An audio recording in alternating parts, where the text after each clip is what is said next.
Welcome back to another edition of Talking Baseball with the Earle brothers. My name is Nicholas Earle, joined here as always by my brother Tim. And there was 16. No, there was 64. Then there was 16. Now we're down to the Omaha 8. And we will be talking about the two Omaha regionals. And then we'll probably mention who we think wins the whole national championship and stuff along those lines. We'll probably do a video on the national championship next week too. Yep. But you ready to get the bracket up and we'll start talking some college baseball? Let's do it. Fun field. I think it was. I love this field. First time in a while we've had 8 teams make Omaha that didn't make it the previous year. Yeah, I'm actually very excited about this field because last year was 4 SEC, 4 ACC.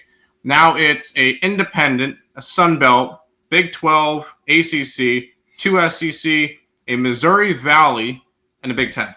Love it.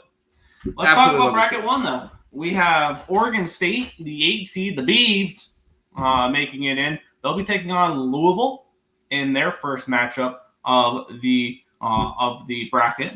And then we have Coastal Carolina, chance up, taking on Arizona, who had a really nice comeback in that super regional against North Carolina. They lose that first one 18-2. They bounce back, win the next 2, steal the regional. Coastal swept Auburn. That was a fun series between Oregon State and Florida State. That went 3, and Oregon State outlasted them. And then a nice little underrated series there between Louisville and Miami as the Cardinals won that series. That was a fun series, too. That was a fun series there. Let's take a look at these 4 squads. I want to take a look at potential players to keep an eye out for. That's kind of where I'm going to go with this breakdown because I wrote down previous to this, according to MLB.com, the top 200 draft prospects in this upcoming draft. 4 of them come from the Beavs. Abila Arquette, shortstop, is the 6th overall prospect. Gavin Turley, the outfielder, is the 76th, or 78th, my bad. Trent Caraway is 140th, third baseman, and then left-handed pitcher Nelson Kelho is the 175th overall draft prospect in this draft, so players to keep an eye out for there. For these Louisville Cardinals, it was one player and one player only, 36th overall prospect, Patrick Forbes, right-handed pitcher, which I'm assuming might start game 1. Yeah, most likely. He is going to be one of the top prospects there, top draft prospects for those Cardinals. For those Chants, they have 2. They have the number 38th overall prospect, Caden Bodine. That's your leadoff hitter. Catcher for them. And then they have right-handed pitcher Jacob Morrison, which is going to be starting their first game. Will be starting their first game, 181st overall. And then for Arizona, it was a little bit tricky looking up these guys because when I type in Arizona, they give me Arizona State as well. They have the 19th overall draft prospect, Brennan Summerhill, an outfielder. That's Arizona State. They have the 138th shortstop, Mason White, and they have the 166th outfielder, Aaron Walton. For me, I mean, the Beavers are interesting in this regional. I think that they are probably a threat to make it out. Obviously, I think they are probably the most talented team remaining, but I know there was a lot of arguments between Coastal and Oregon State to see who should get that number 8 seed, and they put Coastal at 13. I don't think Coastal's a 13 seed anymore. No. I think the Chants can win this regional personally. I think that this is a fun one. Don't sleep on Arizona. They just went through North Carolina, and they didn't really go through much in that Eugene regional. No. They played Irvine and Cal Poly twice, so that wasn't much of a challenge. But going to Chapel Hill and doing what they did there. No, Irvine played in what do you call it? Regional. UCLA. UCLA. They played Cal Poly, and they played. Shit, who's the? Utah Valley. Utah Valley. But yeah, it was the 3 and the 4. They didn't play the 1 seed. They were the 2 seed. Yeah. I want to say Oregon State beats Louisville. Coastal beats Arizona. Coastal goes to the 2-0. They'll face up against Arizona. I think Arizona can bounce Oregon State in the losers bracket. I think the Chants head to the championship. I'm all in on the Chants. I believe I took them. Yeah, I took them after their regional to win the entire thing. And this is a Chants team that They are, I believe, one of the most complete teams in college baseball right now. I think they take care of Arizona off the rip. I think the Beavs take care of Louisville. I think Louisville is a fun story, but I think Louisville goes 2 in barbecue. In my opinion, I think I'll take Oregon State over Coastal in the 1-0 game. I think Arizona knocks out Louisville. I think Coastal beats Arizona again, and then Coastal makes it through the losers bracket, beats Oregon State twice to advance to the finals. Fair. I do like that chance team. They really looked unstoppable in the regional. And then to go into Auburn and sweep like they did was very, very impressive.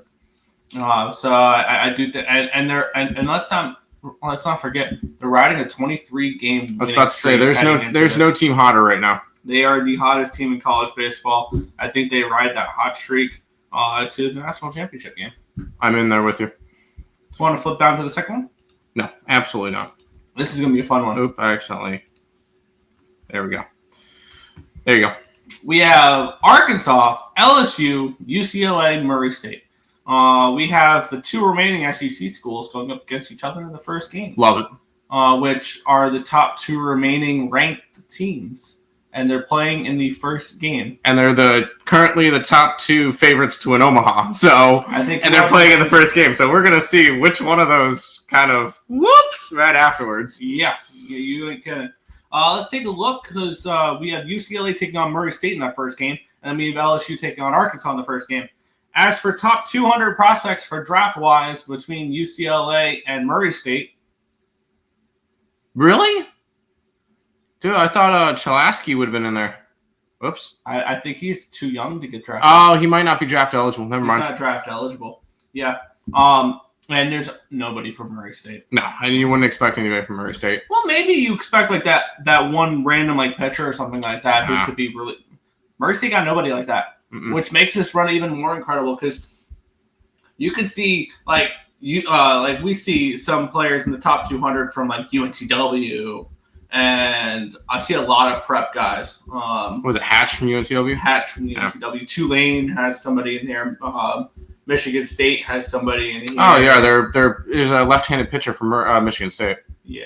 Mm-hmm. Iowa's got somebody in here. Like, we can find – now, obviously, those aren't random schools. Southern Miss got somebody in here. Southern Miss should have people in there. Yeah, but, like, you can find – like, UC Santa Barbara. They had a couple of guys that were supposed to be – really, really good this year, and they just underperformed. Western Kentucky has somebody in here. Like, as they should. Like, you can find Fresno State has somebody in here. As they should. So, you can find random 4 seeds, like Fresno State have somebody in there. It's just nobody from Murray State, which is fine. Nobody from UCLA, I think, was more surprising. More like non-draft eligible players, yeah. Yeah. But to nobody's surprise, how about the 2 teams that lead the whole tournament right now in potential top 200 draft picks according to MLB.com. LSU has 7. Number 3, Cade Anderson, left-handed pitcher, will probably be pitching game 1. Yes, he is all but confirmed for game 1. They have the 66th, which is a right-handed pitcher, Anthony Einson. And he is going to be pitching game 2 no matter what. Yeah. That's your 1-2 punch in Arkansas. Yep. Daniel Dickinson, 72nd overall, the second baseman. Chase Shores, right-handed pitcher, 85th overall. Jared Jones, first baseman, 99th overall. Ethan Frey, outfielder, 130th overall. And that's what LSU's got working with. Arkansas got 5 in the top 200. Starts with Golden Spikes nominee Weyowa Aloy, who is 22nd overall. Zach Root, left-handed pitcher, which is 43rd overall. Gage Wood is 50th overall, right-handed pitcher.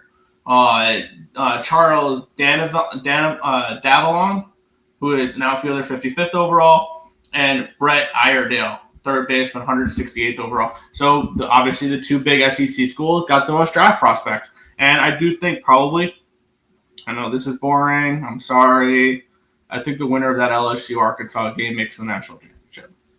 What? I know. I am I'm hot takes Nick here. Coming out with that Arkansas is going to make the national championship and probably win it all over Coastal Carolina. I think I like Wu Pig Sui. I think they beat Arkansas. I think they beat LSU. I think UCLA kind of takes care of business against Murray State. I'm sorry, and I think LSU kicks the crap out of Murray State. I think as fun of a story they are, I think they're 2-2. Yeah, I agree. For Murray State.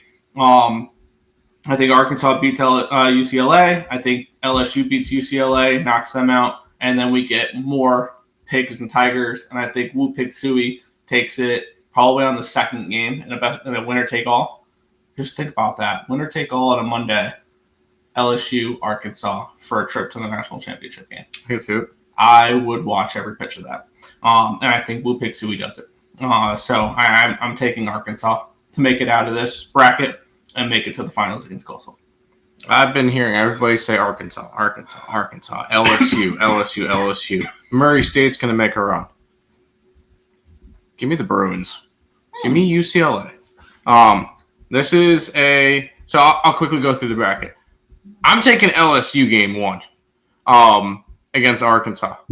Honestly, I'm going to take the pitching advantage. I'm going to take LSU in that one because I think you'll get a better. Root pitches game 1? I think Root will pitch game 1. I'll take Root in game 1. Everybody's going to be all over Murray State and love them. I'm taking UCLA game 2 in the second game. So I like UCLA and LSU. I'm taking UCLA over LSU in the winners bracket to go 2-0. Arkansas beats the ever-living crap out of Murray State. I'm sorry, Murray State. That or it's either going to – sorry, that Arkansas-Murray State game in the losers bracket will be one of 2 different games. They blow them out or it's a letdown. It's either going to be 16-1 Arkansas or it's going to be 4-3 Arkansas/Murray. Like, if it's a close game, that's when Murray State's going to have the advantage. Yeah. Murray State's not going to blow out Arkansas. No, I do not see that at all. And then I'll take Arkansas to beat LSU in the losers bracket. And then Arkansas will take game 1 against UCLA, but UCLA will finish it on that Monday. Give me UCLA versus Coastal in the finals. All right, so we both got Coastal, but I got Wu Pig Sui and you got UCLA. And Coastal's in 3. I'm going to take Arkansas in 3 over Coastal Carolina in the national championship game. I just think that when we look at this field, and I get it, it's a lot of fun teams. UCLA made it. Murray State's so much fun. Coastal Carolina is a fun story. And you get the Beavers who are cool. You get two teams that, I don't know, I think Arkansas or Arizona was one of them that it was Arizona. Arizona was out of the – I picked North Carolina in that super regional against Arizona. That's what it was. But I was on Arizona to win. I picked Arizona to win the Eugene region because I wasn't high on the Ducks. But I do remember tweeting out with Arizona. I think Ben Upton tweeted out saying, "Hey, just because Arizona lost game 1 does not mean they're dead." And I kind of like that. And I agreed with him. And after the game, he retweeted. I said, "Ben Upton knows ball," and he retweeted it. So yeah. But Arizona is definitely a team that don't sleep on them. Don't sleep on Arizona, but at all. At the same time, they're going to be a 1-2 team. I could definitely see that because I just don't like the way they match up against the Beavs or the Champs. I really don't. Yeah. Like I do think we're inbound for Oregon State and Coastal Carolina. But with that being said, wouldn't shock me to see Arizona knock off Coastal Carolina. It would not. But at the same time, I want to see Coastal. Yeah. So I got Arkansas over Coastal in 3, and you've got Coastal over UCLA in 3. Right. Anything you want to add before we head on out? I know we'll do a national championship breakdown. I want to say, which is I like the way they have it set up. Basically, this is the Omaha regional, and then we'll have the Omaha super regional. Yep. I like the way that's set up. I like that. Yeah. But yeah, that is it for this. Anything else you want to mention before we head on out? That's it. All right, but that's going to wrap it up for this one. We want to thank you guys, as always, for watching. We'll catch you guys in the next episode of Talking Baseball with the Earle Brothers. Thank you, everyone.